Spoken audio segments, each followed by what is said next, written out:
Kenapa kira-kira? Kalau dilihat kan makanan, mungkin generasi kakek nenek kita dan sebelumnya makanannya kan sangat terbatas kan, sangat sederhana. Lah sekarang kita semua vitamin ada, semua nutrisi makanan bisa dihitung, sudah sadar kesehatan juga. Kenapa kira-kira? Kok sekarang peluang hidup panjang itu berkurang? Stres. Mungkin bisa nggak? Ya mungkin orang tua kita pada saat dia memang bertumbuh mungkin mengalami stres dan essence itulah yang dibawa ketika spermanya memang ketemu sama sel telur yang sama-sama dalam kondisi itu gitu. Akhirnya jadilah kita stres sama stres. Dulu stresnya tidak kadarnya tidak seperti kita karena lebih sederhana. Iya. Sederhana. Mungkin lebih broad ya, lebih wide jadinya lebih terkuras mungkin esensinya. Mbak Yuni kan bilang semakin sederhana pikiran, semakin bahagia. Di dalam kesunyian,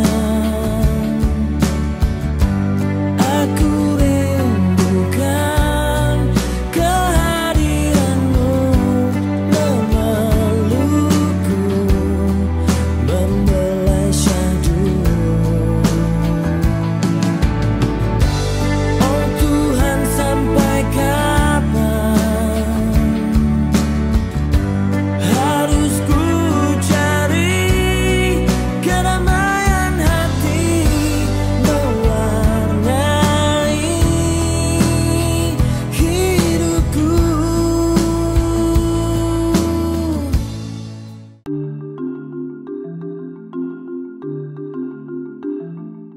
Jadi sedikit kilas balik gitu, dulu waktu saya memulai belajar yoga itu,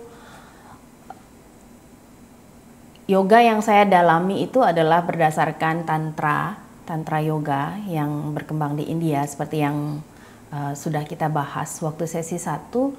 Dan dalam praktek tantra ini biasanya latihan meditasi itu bersifat rahasia. Artinya hanya diajarkan dari guru ke murid, itu personal, karena memang mungkin teman-teman yang ikuti T4 kita sudah membahas mengenai cakra. Setiap orang itu memiliki PR pada cakra-cakra tertentu di tubuhnya yang dihubungkan dengan kecenderungan pikiran, vrittis. Jadi biasanya setiap orang akan dibekali dengan praktek meditasi yang sesuai dengan PR-PR pada tantranya masing-masing. Dan ini sifatnya rahasia, tidak untuk diajarkan, biasanya lebih dari acarya gitu atau guru yang memang guru meditasi gitu langsung ke muridnya. Dan ini yang membuat saya juga dulu tidak membawakan biasanya sesi meditasi. Jadi saya tidak pernah di yoga itu centering, paling hanya fokus di tubuh, di nafas gitu kan biasanya.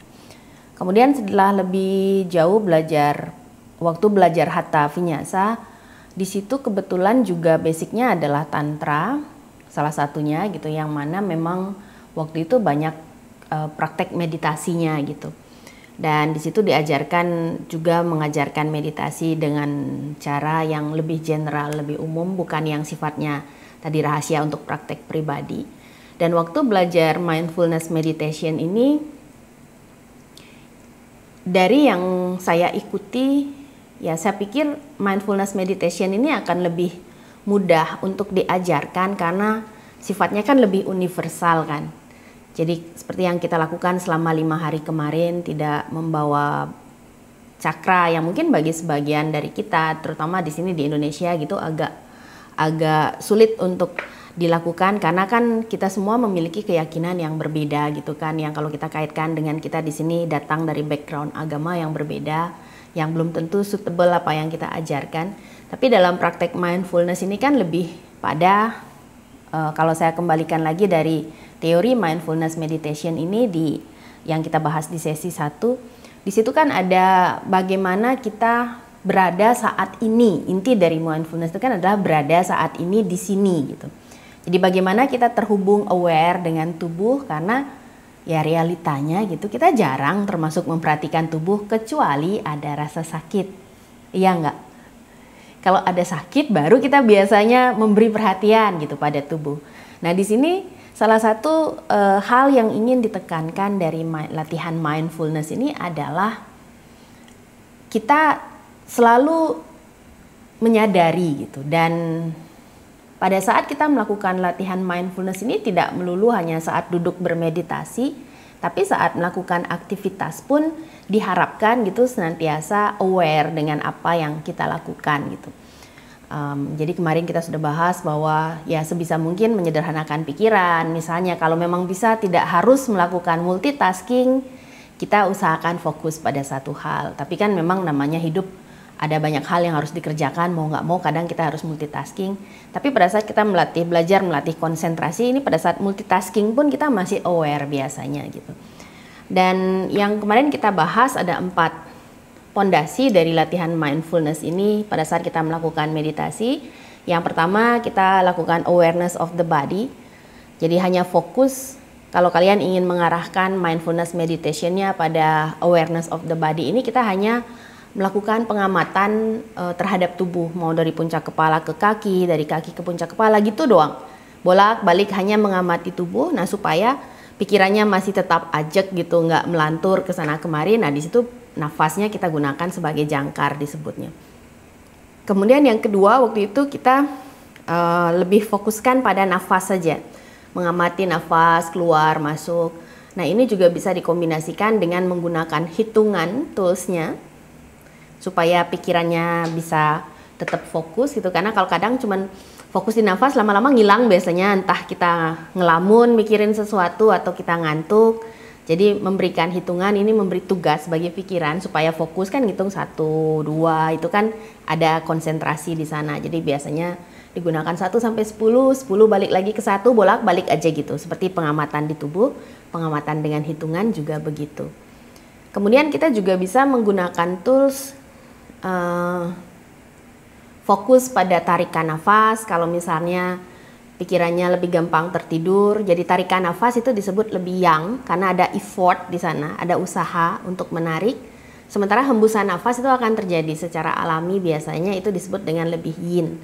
Jadi kalau pikirannya terlalu aktif, artinya terlalu liar, baru duduk 1 menit saja pikirannya udah sibuk mikirin banyak hal, nah itu kita sebut terlalu yang. Nah kita bisa fokuskan pada hembusan nafas, atau kita bisa menempatkan kesadarannya difokuskan pada area yin, yaitu area perut bawah, biasanya disebut dengan area yin. Jadi nafasnya difokuskan pada area perut bawah, lower dantian. Tapi kalau pikirannya terlalu mengantuk, jadi kita sebut terlalu yin. Jadi di situ kita bisa fokuskan lebih pada tarikan nafasnya. Atau kita bawa kesadarannya lebih ke arah atas, bisa sadari di hidung, misalnya tarik hembuskan nafasnya di hidung. Jadi itu bisa digunakan sebagai tools.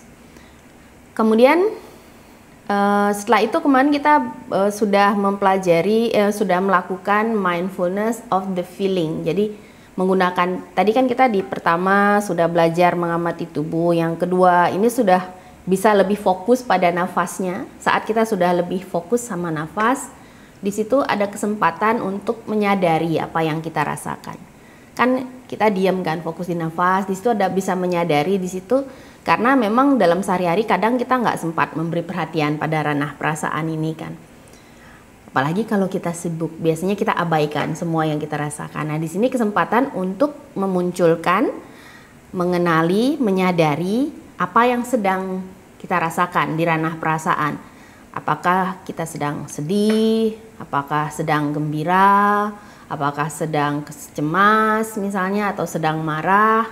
Karena kan memang seperti yang sudah kita bahas waktu membahas liver, kemarahan ini kan paling sering sebenarnya kita, entah kita tekan, entah nggak bisa kita keluarkan.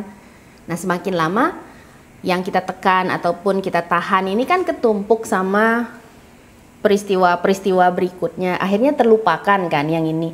Terlupakan tidak berarti itu menghilang gitu. Jadi di situ kesempatannya, bahkan mungkin pada saat kita meditasi itu suka muncul ini semua yang kita tekan. Karena kan seperti yang kita sudah bahas, saat pikiran nafas sudah menjadi semakin tenang, gelombang pikiran itu juga menjadi semakin pelan. Nah di situ disebut dengan gelombang yang setelah beta itu tidak beraturan gelombang otaknya. Kemudian kita diamkan tubuh, diamkan nafas, biasanya lebih teratur gelombang otaknya, disebut dengan gelombang alfa. Seperti kalau kita melakukan yoga nidra. Nah, di situ adalah gelombang yang kita sebut cocok dengan healing biasanya. Jadi manfaat healingnya banyak di sana. Suka memunculkan apa yang kita pendam. Nah, di situ pada saat kita menyadari latihan yang ketiga ini, menyadari ranah perasaan ini tanpa dibarengi dengan pengingkaran misalnya. Ya dirasakan saja tapi tidak ditelaah lebih jauh. Kita lahir, kita mengandalkan kinerja dari stomach dan spleen untuk membentuk darah dan qi. Jadi ini adalah dua organ yang bertindak sebagai center, pusat. Termasuk pusat keseimbangan. Saat spleen ini dalam kondisi yang sehat, kita merasa balance. Kita merasa puas. Kita tidak merasa kelaparan. Jadi pada saat kita merasa kok saya ngerasa kayaknya nggak balance banget hidup saya, kok saya ngerasa craving terus. Nah itu menandakan kita spleen kita itu sebenarnya berada dalam kondisi tidak harmonis. Itu akan terjadi kalau kita capek. Coba aja lihat. Kalau kita kecapean, kita pasti ngerasa semua orang ini nggak ada yang mengerti saya, semua orang ini nggak ada yang sayang sama saya. Pada saat kalian happy, nggak akan merasa begitu. Ya nggak? Kalau udah capek gitu kan, ngelihat rumah cuciannya menumpuk, lantainya kotor, langsung ada, aduh nggak tahu ya, kan saya capek, mengertilah sedikit.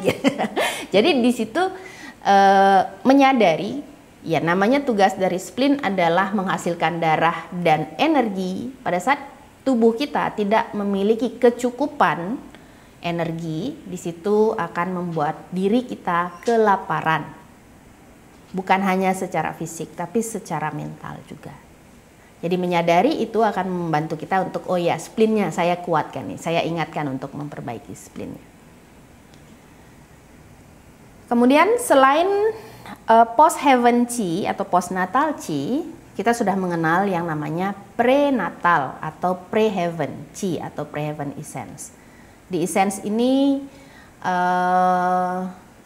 kita sebut dengan bahasa lainnya qing ya. Jadi dari yang minggu kemarin kita sudah membahas di layer paling bawah itu ada essence, qing, kemudian di layer berikutnya ada qi, dan di atasnya ada mind. Jadi itu disebut dengan three treasure di dalam TCM. Jadi 3 treasure, 3 harta karun. Jadi yang pertama essence itu adalah landasan bagi terbentuknya qi dan berfungsinya pikiran. Jadi disebutkan apabila essence itu berlimpah, itu akan menghasilkan qi yang kuat, kemudian menghasilkan pikiran yang stabil dan bahagia. Essence yang lemah itu akan menghasilkan qi yang juga lemah dan pikiran yang cenderung tidak bahagia. Atau sebaliknya, pikiran yang bahagia itu akan membantu essence kita. Pikiran yang terkuras itu akan menguras essence kita. Penggunaan qi yang berlebihan itu akan menguras essence kita. Nah, di sini ginjal disebut kalau spleen itu disebut sebagai root dari post-heaven qi, sementara ginjal itu disebut root dari pre-heaven, dari prenatal qi. Jadi pada saat kilas balik lagi kemarin kita membahas pembuahan. Jadi untuk terbentuknya sebuah embrio, jadi bagi terbentuknya bayi, di situ ada penggabungan energi dari sperma dan sel telur. Sperma itu adalah energi ginjal dari ayah, sel telur itu adalah energi ginjal dari ibu. Kalau kita lihat generasi kakek nenek kita atau sebelum-sebelumnya rata-rata memiliki rentang hidup, peluang hidup itu lebih panjang. Ya enggak? Mulai generasi kita gitu mungkin itu sudah semakin pendek kan. Termasuk sedikit orang yang rentang hidupnya panjang. Kenapa kira-kira? Kalau dilihat kan makanan, mungkin generasi kakek nenek kita dan sebelumnya makanannya kan sangat terbatas kan, sangat sederhana. Lah sekarang kita semua vitamin ada, semua nutrisi makanan bisa dihitung. Sudah sadar kesehatan juga. Kenapa kira-kira kok sekarang peluang hidup panjang itu berkurang? Stres. Mungkin bisa nggak? Ya mungkin orang tua kita pada saat dia memang bertumbuh mungkin mengalami stres, dan essence itulah yang dibawa ketika spermanya memang ketemu sama sel telur yang sama-sama dalam kondisi itu gitu. Akhirnya jadilah kita stres Betul. sama stres. Dulu stresnya tidak kadarnya tidak seperti kita karena lebih sederhana. Iya. Sederhana. Mungkin lebih broad ya, lebih wide, jadinya lebih terkuras mungkin esensnya. Mbak Yuni kan bilang semakin sederhana pikiran, semakin bahagia. Betul. Jadi zaman dulu gitu kan nggak ada HP toh. Nah, Zaman dulu itu kebutuhan hidup itu lebih basic. Makan, sudah cukup makan, mau punya anak 10 juga yang penting bisa kasih makan, beres urusan. Ya kan? Dan zaman dulu aktivitas sebagian besar adalah aktivitas fisik. Pikiran nggak terlalu banyak, nggak banyak orang ngantor zaman dulu yang terkuras pikirannya.